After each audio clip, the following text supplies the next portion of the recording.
Hey guys, मैं आपका दोस्त गौरव कपूर आज आपके लिए लेके आया हूँ द केस कंट्रोल स्टेटमेंट का पार्ट 2। तो चलिए शुरू करते हैं। अब हमने पिछली बार देखा था कि स्विच केसेस क्या होते हैं और देखा था कि स्विच केसेस यूज़ कैसे करने हैं। तो आज हम स्विच केसेस और इफ एल्स स्टेटमेंट्स को कंपेयर करते हैं। तो चलिए आगे बढ़ते हैं। अच्छा, सबसे पहले हम ये देखते हैं कि स्विच स्विच स्टेटमेंट जो होते हैं उसमें कुछ चीज़ें हमें नहीं कर सकते हैं। जैसे कि जब कोई फ्लोट एक्सप्रेशन हो तो हम उनको टेस्ट नहीं कर सकते हैं स्विच केसेस में, राइट। और जब भी केसेस वहाँ पे नहीं आ रहे, कोई वेरिएबल एक्सप्रेशन है जैसे कि ए प्लस वन ए प्लस टू, तो वो चीज़ भी हम नहीं कर सकते। और मल्टीपल केसेस के हमारे सेम एक्सप्रेशंस भी नहीं हो सकते।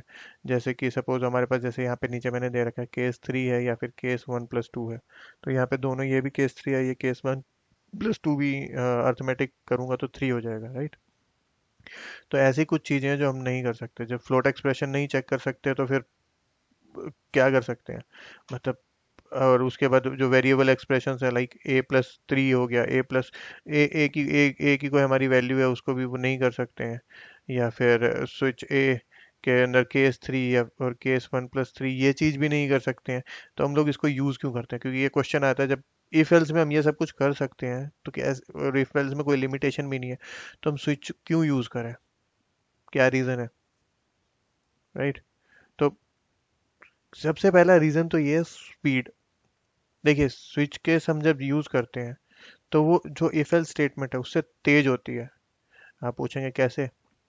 तो उसमें ये होता है कि जब भी स्विच एल्स स्टेटमेंट लिखते हैं हम लोग, तो कंपाइलर एक जंप टेबल जनरेट करता है, ठीक है।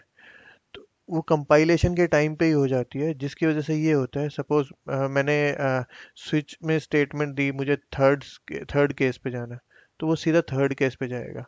स्विच में स्टेटमेंट दी मैंने 10th केस पे जाना है, तो वो 10th केस पे जाएगा, राइट।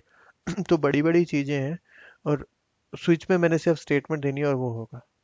ऐसा इफ एल्स स्टेटमेंट में नहीं होता, क्योंकि इफ एल्स में मैं जब रन टाइम पे मैं एग्जीक्यूट करता हूँ, लाइक 1+2 हो गया, 3+4 हो गया, तो इफ एंड एल्स के टाइम पे मैं उनको रन टाइम पे ही एग्जीक्यूट करता हूँ, ठीक है। तो जस्ट ये एक रीजन है कि स्विच के स्टेटमेंट में हमारे पास जंप टेबल होती है, इफ एल्स में हमारे पास जंप टेबल नहीं होती। उसका हमें वहां पे जाके एग्जीक्यूट करना पड़ता है, ओपन अप करना पड़ता है और उसको सोर्ट आउट करना पड़ता है, तब बनता है, ठीक है।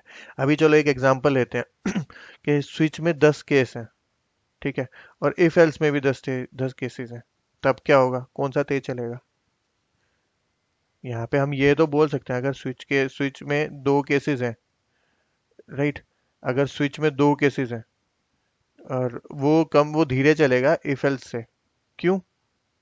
क्योंकि 10 केस तो सेटिस्फाई कर सकते हैं जंप टेबल से, ठीक है।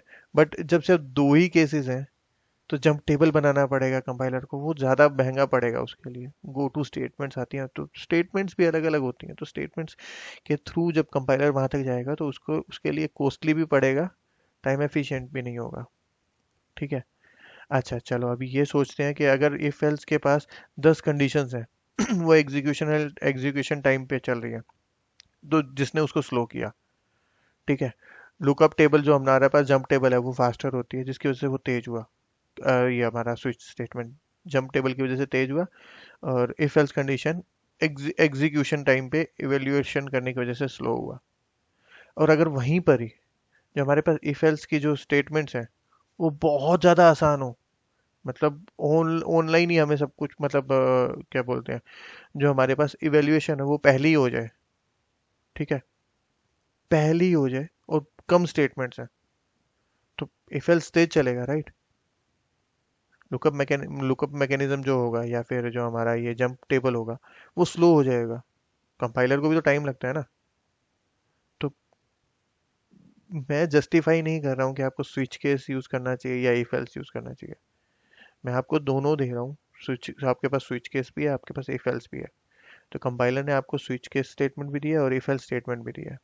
कंपाइलर ये चाहता है आप अपने डिसीजन लीजिए कि आपको क्या यूज करना है, आपको क्या लगता है कौन सा तेज चलेगा जो आपको यूज करना है।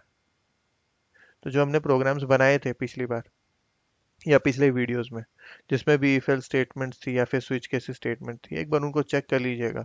इफ एल्स में भी ट्राई कर लीजिएगा और स्विच केस में भी ट्राई कर लीजिएगा, आपको पता लग जाएगा, क्योंकि कंपाइलर में नीचे दिखाता हूँ ना मैं, वहाँ पे टाइम आता है। आपको कंपाइलर में पता लग जाएगा कि कौन सा स्टेटमेंट या फिर कौन सा प्रोग्राम कितने मिनट्स में या फिर कितने सेकंड्स में या फिर कितने मिली सेकंड्स में कंपाइल हुआ है या कंप्लीट हो गया है। तो अपना डिसीजन लीजिए, और स्विच केस या इफ एल स्टेटमेंट जो भी आपको यूज करनी है आप वो यूज कर सकते हैं। तो चलिए, आज के वीडियो में सिर्फ इतना ही था। अगर आपको ये वीडियो समझ में आई हो और आपको पसंद आई हो तो प्लीज़ इसको लाइक कीजिए, शेयर कीजिए और सब्सक्राइब कीजिए, और अपने दोस्तों को भी बताइए। और अगर आपको कोई इश्यू हो तो प्लीज़ मुझे कांटेक्ट कर सकते हैं या फिर नीचे कमेंट्स भी दे सकते हैं। तो चलिए, मिलते हैं नेक्स्ट वीडियो में। तब तक के लिए bye bye, take care, have a nice day.